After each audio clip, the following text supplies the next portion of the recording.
Hello divine family, ये है मेरे फर्स्ट बेबी क्लाइंट की ड्रेस जो मैंने साड़ी से डिज़ाइन की है। आपको मैं इसकी पूरी कटिंग स्टिचिंग इस वीडियो में दिखाने वाली हूँ, तो वीडियो में लास्ट तक ज़रूर बने रहिए। इसमें मैंने ऊपर के भाग में अस्तर का यूज़ किया है, जिसको मैंने 5.5 इंच शोल्डर लिया और 5.5 इंच ही इसमें आर्म होल लिया हुआ है। और उसके बाद आधा इंच मैंने शोल्डर डाउन किया और यहाँ से चोली की लंबाई 11 थी, तो मैंने 1 इंच प्लस करके 12 लिया और 2.5 इंच पे नेक ओपन किया, 3 इंच पे जो है फ्रंट नेक ओपन किया और 3.5 इंच पे बैक नेक ओपन किया और थोड़ा सा कट लगाया। अब चेस्ट में मैंने 2 इंच की लूजिंग ली है, तो 6.5 1.5 इंच मार्जिन लिया और जितना ही चेस्ट में लिया सेम उतना वेस्ट में लिया और हल्का सा मतलब एक आधा इंच जो है साइड से कट करना है ताकि कपड़ा लटके नहीं। तो मैंने पहले ही कट कर लिया था इसलिए। अब ये है मेरा फर्मा है ना, जिस पे मैंने कट किया है। तो मैंने फ्रंट और बैक दोनों पार्ट को एक साथ कट कर लिया था, जैसे ये पेपर कट किया। उसके बाद मैंने क्या किया कि जो फ्रंट पार्ट था उसमें मैंने फ्रंट नेक को थोड़ा सा और छाड़ दिया। बैक नेक 2 इंच लिया था, फ्रंट नेक जो है वो 3.5 इंच लिया था, तो दोनों को एक साथ में काट देना है। प्रिंसेस की दूरी के लिए जो है चेस्ट का 10th भाग ले लिया और उसको प्रिंसेस शेप कर दिया। बच्चों का तो नॉर्मल चेस्ट वगैरह होता है, तो इसलिए जो है इसको मैंने ऐसे ही शेप दे दिया। एक्चुअली क्या साड़ी में ना 2 तरह की प्रिंट थी, तो उसका थोड़ा उभार आए उसके लिए मैंने इस प्रिंसेस शेप का यूज़ किया है, वरना कस्टमर ने तो बोला था कि आपके अकॉर्डिंग कर देना। अभी जो बंद भाग था उसकी तरफ से मैंने काट लिया है प्रिंसेस को, तो आप ओपन तरफ से भी काट सकते हो, बट जो सेंटर का पार्ट होता है उसको हमें बंद तरफ से ही काटना है। और इसमें हाफ इंच या जितना भी आप सिलाई में मार्जिन लेते हो उतना लेकर के आप अस्तर को कट कर लेंगे। ये बैक पार्ट हो गया। तो टोटल लंबाई जो थी वो 33 की थी और उसमें से जो योक पार्ट था वो 11 इंच का था, तो 33 में से 11 माइनस कर दिया तो फिर बचा 22 इंच। तो अब मैं साड़ी को देख लेती हूँ कि ये कितनी आ रही है।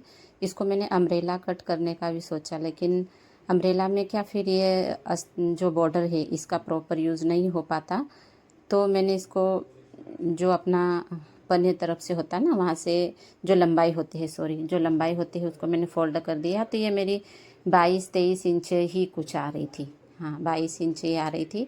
तो फिर मैंने इसको सीधा कट कर लिया। अब जो थोड़ा सा प्रिंटेड भाग था उसको जो है मैंने कपड़े को फोल्डर साइड से कट कर लिया है। और मैं जो है कपड़ा बराबर नहीं काटती हूँ, क्योंकि ये चिकने कपड़े होते हैं और अगर अपन बराबर काट लेते हैं ना तो फिर जब अस्तर और कपड़े को जोड़ते हैं तो थोड़ा सा फिसलता है। इसलिए मैं क्या करती हूँ कि थोड़ा चौकोर में काट लेती हूँ। तो इस टाइप से जो है मैंने इसको कट कर लिया।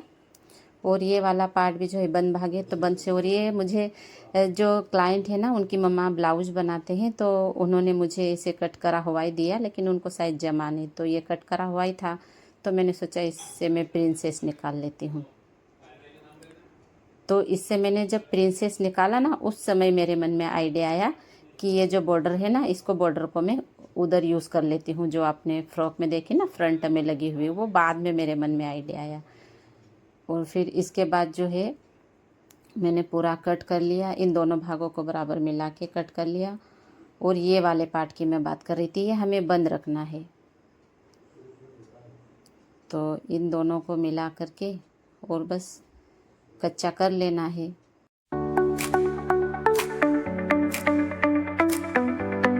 ये थोड़ा सा ऐसा कन्फ्यूज़न तो होता है ये सबके साथ, है ना, कि किधर से क्या करें। तो इसे बराबर आपको सेट कर लेना है। मैंने प्रॉपर बराबर सेट कर लिया और इसको ना मैंने पलटी ही कर दिया, मतलब इसमें मैंने कुछ वो नहीं लगाया, कैनवास वगैरह यूज़ नहीं किया।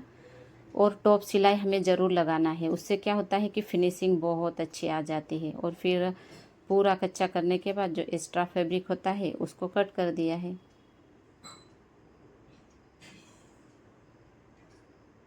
इस टाइप से जो एक्स्ट्रा फैब्रिक था उसको कट कर दिया और उसके बाद जो है ऊपर से मैंने और शोल्डर पे सिलाई लगा दी। नहीं सॉरी, एक तरफ का ही कच्चा हुआ था, तो फिर मैंने दूसरी तरफ भी कर दिया। इस तरफ ना फिर मैं सीधा रख के कर रही हूँ। सीधा रख के इसलिए कर रही हूँ कि ताकि बैक तरफ से अस्तर तरफ से करते ना तो इधर जो सलवटें आ जाती है वो पता नहीं चलता। तो ये जो ले बॉर्डर थी इसको मैंने एक तरफ लगा दिया और एक तरफ जैसे लगाया तो ये कितने तक आ रही है उतना ही सेम नाप लेना है ताकि दोनों बराबर रहे। और फिर सेम उधर लगाया, ऐसे मैंने इधर भी बॉर्डर को लगा दी। और उसके बाद उल्टा करके ही काटना है, क्योंकि अगर सीधे में काटेंगे तो प्रिंसेस का शेप कहाँ है वो पता नहीं चलेगा ना, इसलिए। ये थोड़ा सा सिलाई ओपन रह गई थी, सिलाई लगाई तब छूट गया था थोड़ा सा कपड़ा।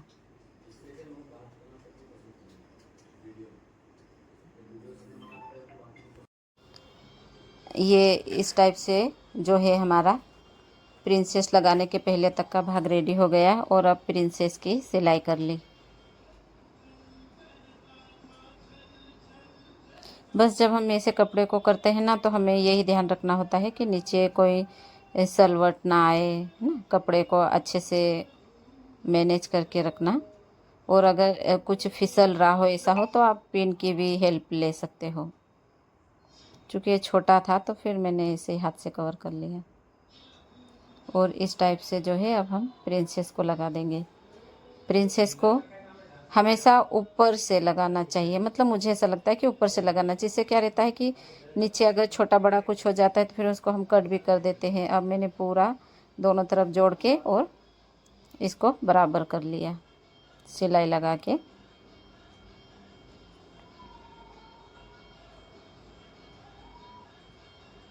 जो भी धागे वगैरह होते हैं उनको साथ साथ में ही कट करते जाना, जिससे क्या फिनिशिंग अच्छे से आ जाती है।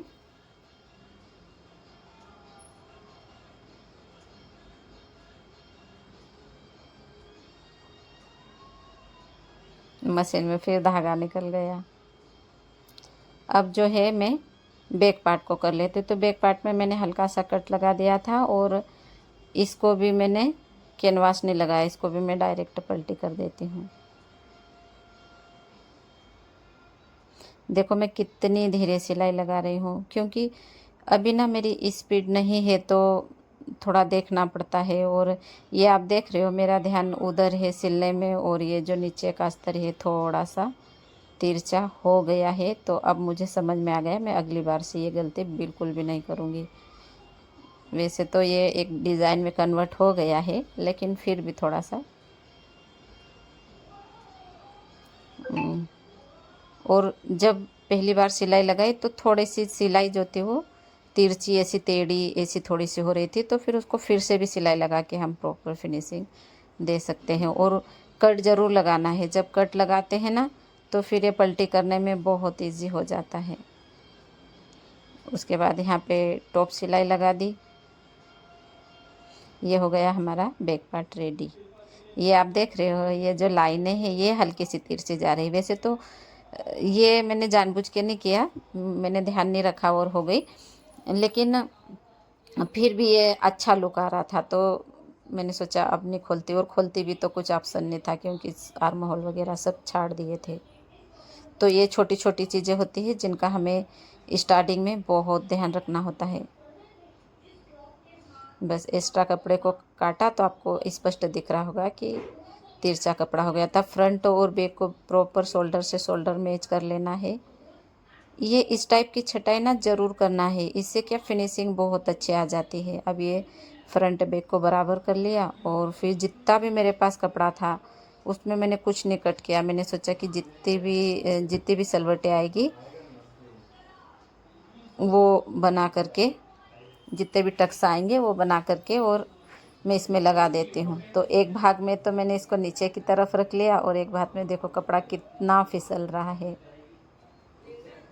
और मैं इधर कर रही हूँ तो और एकदम आराम से करना है, धीरे धीरे करना है, क्योंकि अभी जैसे मैं बिगनर्स हूँ तो शुरुआत में मेरी इतनी हैबिट नहीं है। तो एक एक को एक सल को करती और फिर मशीन चलाती, फिर एक को करती फिर मशीन चलाती।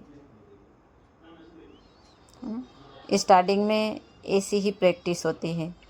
कोई सी भी चीज़ हो यार, प्रैक्टिस का ही सारा गेम है। चाहे स्कूटी चलाना हो, चाहे खाना बनाना हो, चाहे कोई सा भी काम हो। अब देखो अब दूसरे पार्ट में मैंने उस पार्ट को जो है नीचे रख लिया और फिर ऊपर से आस्तीन को लगा रही हूँ। और एक भाग में ऐसा भी हुआ था मेरे पास कि कपड़ा बच गया था, मतलब ऊपर का पार्ट बच गया था और ये जो कपड़ा था नीचे का फ्रील वाला ये छोटा पड़ गया था। तो मैंने एक बार फिर से सिलाई खोली, फिर से उसको लगाया और फिर सेकंड बार में बराबर लगा, तो मैं बहुत खुश हो गई। अब शोल्डर में ना मैंने पूरा कच्चा कर लिया था, बल्कि अगर हमें शोल्डर को अंडरग्राउंड करना होते, हमें सिलाई नहीं दिखानी रहती है ना, तो उसके लिए क्या करना पड़ता है कि एक तरफ के शोल्डर को ओपन रखना पड़ता है। तो अब मैंने देखा कि चलो लेस ओपन है तो मैं लेस से कर देती हूँ। मैंने लेस के अंदर घुसा दिया, लेकिन फिर ऐसा कोना निकल रहा था, फिनिशिंग नहीं आई, तो मैंने फिर से उसको खोला और वो सिलाई में आपको नहीं दिखाई क्योंकि वीडियो बहुत ज़्यादा लंबा हो जाता। तो मैंने उसको फिर से खोला, उसके बाद फिर से मतलब आर्म होल को जोड़ा, और फिर जब सेकंड टाइम जोड़ा ना, तो फिर मैंने लेस तरफ से नहीं जोड़ा, मैंने जो बैक पार्ट था जिसमें पूरा कच्चा कर लिया था उसको पूरे को आर्म होल तक की सिलाई खोली, शोल्डर की सिलाई और आर्म होल की सिलाई खोली, फिर इसको मैंने पलटी किया। ऐसे करने से क्या, अभी मेरे पास पिको मशीन भी नहीं है तो थोड़े शोल्डर जो है अच्छे से दब जाते हैं। और ये देखो अब मतलब मैं सिलाई खोल रही हूँ, वो थोड़ा सा मैं दिखा देती हूँ। अभी तो मुझे सिलाई मतलब भलाई छोटी सी ड्रेस होती है तो उसमें भी कभी सिलाई खोलनी पड़ती है, कभी क्या होता है, तो समय तो लग रहा है। और ये मैंने जो लेस थी और छोटा सा अस्तर था तो उससे मैंने बो बना दिया है ना। ऐसे ही रखा हुआ था तो मैंने बना दिया, क्योंकि इससे पहले की ड्रेस में भी मैंने बनाया था तो मुझे बहुत अच्छा लगा, तो मैंने फिर इस पे भी बना दिया। बताइए ये कैसा लग रहा है।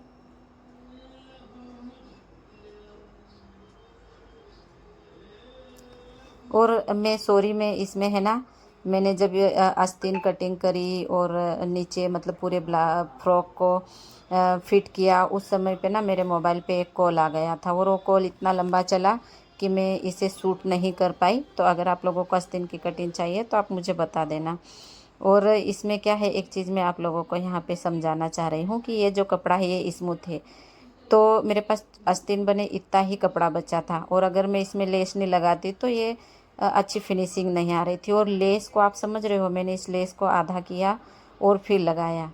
और एक बात आप लोगों को मैं और यहाँ पे बता देती हूँ कि अगर मैं पूरी चौड़ी लेस लगा देती तो ये बिल्कुल भी अच्छा नहीं लगता, क्योंकि नेक में भी लेस आ गई, फिर आस्तीन में भी चौड़ी लेस, तो वो भी बिल्कुल अच्छा नहीं लगता। तो ये छोटी छोटी चीज़ें हमें शुरुआत में बहुत ध्यान रखनी पड़ती है। मैंने सोचा कि इसको यहाँ पे लगा देती हूँ, कैसा लगेगा। फिर मैंने बेटे को बोला कि चल है ना अपन थोड़ा सा इसका वीडियो बना लेते हैं, तो वो तो अच्छा नहीं आया, लेकिन फिर मैंने इस तरह से रख के बना लिया है। तो आप लोग मुझे बताइए कि ये कैसा लगा। और जो बो है उसको मैं मैम को बोल दूँगी कि आपका मन हो तो आप मैं यहाँ पे टक कर देती हूँ, नहीं तो आप हेयर पिन में भी टक करवा लीजिए। उसका मैंने कोई चार्ज नहीं लिया, मैंने ऐसे ही, अब बच्ची है यार तो मैंने उसके लिए बना दिया है ना। ये देखिए, ये प्रिंसेस और कभी अलग कपड़े में होता ना तो ज़्यादा उभर करके आता है। तो अगर thank you so much friend, मिलते हैं कल के वीडियो में। Thank you so much.